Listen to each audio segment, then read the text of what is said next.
Muy bien, hoy vamos a hablar del idealismo crítico, también conocido como idealismo trascendental, que es una división del idealismo en general.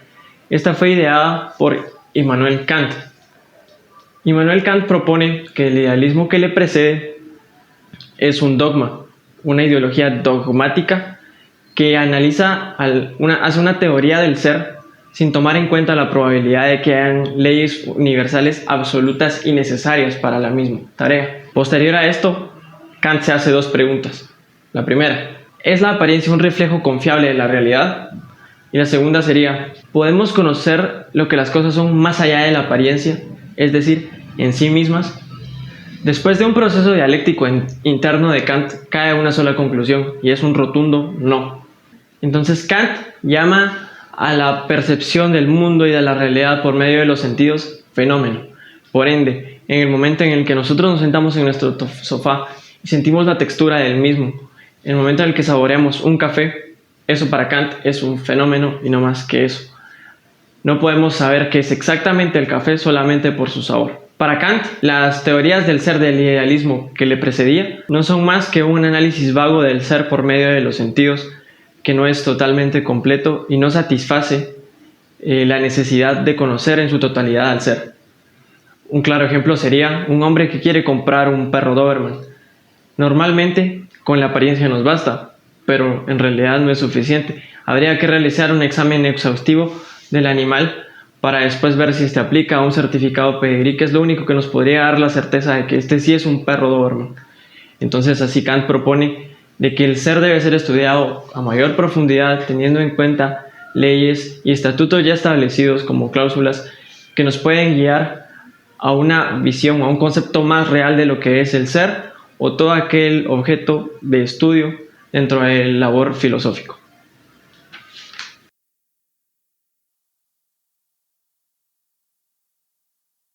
Buenos días, yo les voy a hablar sobre el idealismo subjetivo. El idealismo es un conjunto de corrientes filosóficas que se oponen al materialismo. El idealismo subjetivo fue desarrollado en el siglo XVIII por el obispo Berkeley, el cual declaró que su filosofía idealista pretendía refutar el materialismo y el ateísmo y afirmar la existencia de Dios.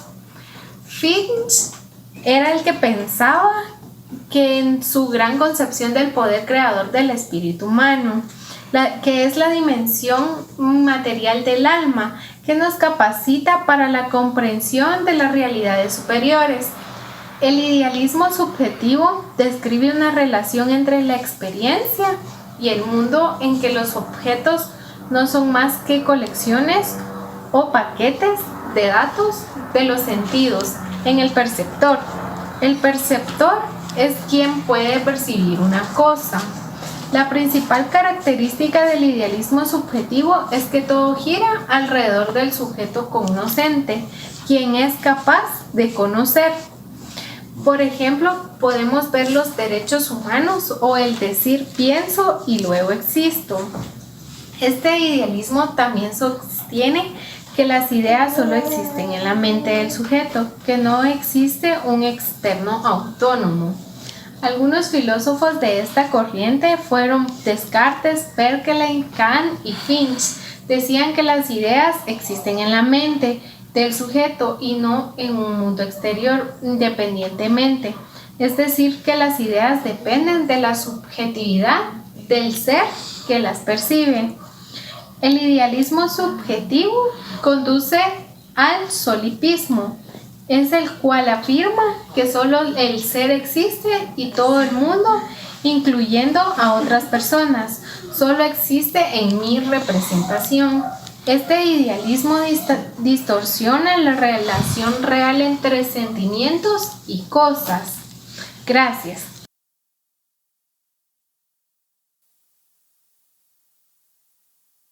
Del idealismo objetivo. El idealismo objetivo es por el cual las ideas existen por sí mismas y solo podemos aprenderlas o descubrirlas por medio de la experiencia. Para el idealista objetivo, los demás son ideas sin cuerpo material.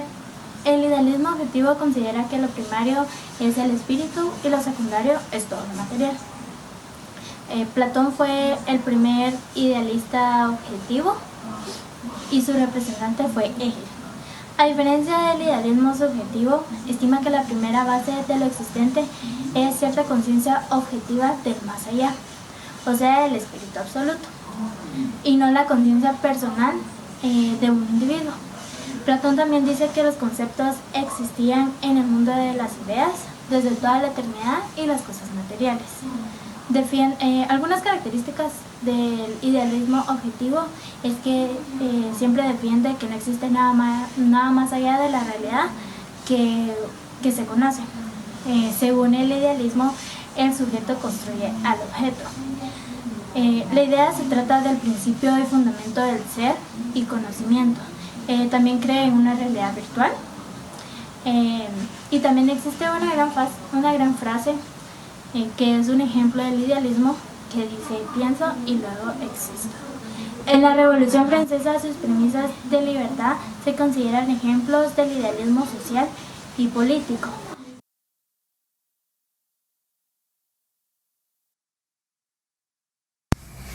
En este punto hablaremos sobre los últimos acentos del idealismo. Anteriormente habíamos leído que en la línea de Kant ya no se había logrado avanzar, que por lo tanto entonces el idealismo se empezó a atacar desde su raíz. Herbart había sido uno de los personajes que había comprendido a Kant, a lo que él se refería en cuanto al tema del idealismo, y a esto le podemos aludir a lo que él decía en el tema sobre lo real, el yo, el alma y la belleza. Resalto que Herbart tuvo un desarrollo muy importante en lo que es psicología y pedagogía. Esto lo pudo apoyar a llegar a las escuelas más rotundas de la aldea en las que se encontraba, y por lo tanto tener una influencia muy importante en ellos en cuanto a sus idealismos. Kant era un personaje que también nos decía de que nosotros no podíamos conocer el mundo. Schopenhauer se presentó entonces con sus nuevos ideales y nos dijo que sí lo podíamos conocer, y que incluso podíamos saber cuáles eran las claves de la existencia. En esta parte también se sitúa una nueva forma de asociación a la representación, el principio de la razón suficiente, que se aplica en cuádruple sentido como fundamento lógico a la asociación del juicio, como fundamento ontológico en conexiones matemáticas, en motivación en la esfera de lo psíquico y casualidad eficiente en la naturaleza.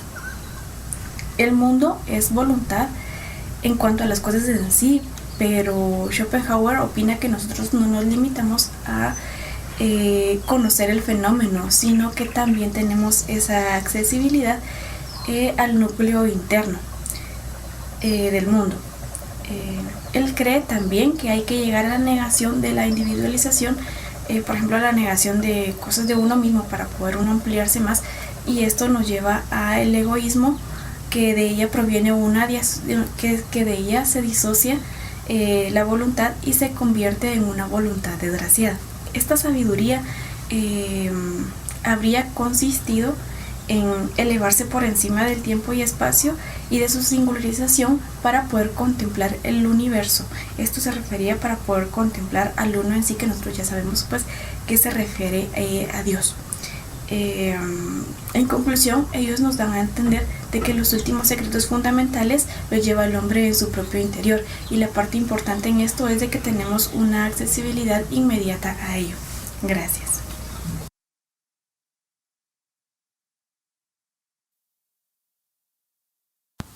Hablaremos sobre el idealismo absoluto, con el personaje del filósofo Hegel, quien pretende la unidad interna y la conexión entre naturaleza y espíritu, de modo que pueda elaborarse una teoría unitaria sobre la realidad en su totalidad.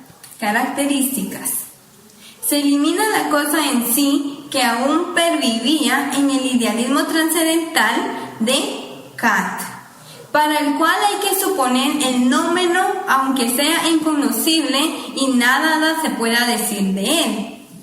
Dialéctica: lo valioso en la filosofía idealista hegeliana es el método dialéctico.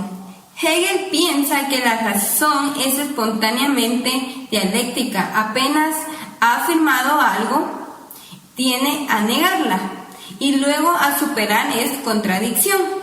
Por lo tanto, el movimiento dialéctico del pensamiento es ternario. Tesis. Afirmación simple. Por ejemplo, todo es blanco. Antítesis. Negación de la tesis. Ejemplo, todo es negro. Síntesis. Superación reunificadora de la oposición anterior. Por ejemplo, todo está en escala de grises. Para Hegel habría una síntesis última llamada espíritu absoluto. La dialéctica es la fuerza que impulsa dicho movimiento hacia el espíritu absoluto, quien es una realidad dinámica que se manifiesta en lo que nosotros llamamos mundo, naturaleza, historia. Su fenomenología del espíritu es un tratado decisivo para entender el sistema hegeliano. En Ciencia de la Lógica Elaborada, con pasión, se plasma un gran esfuerzo racional y es una obra ontológica que trata de lo que es la realidad. Conclusión. Hegel culmina que la identificación de las leyes del pensar son las leyes del ser, lo que no existe, y afirma: lo real es racional, lo racional es real. ¿Por qué? Porque no hay oposición real hecho acontecimiento que no tenga una justificación racional. Gracias.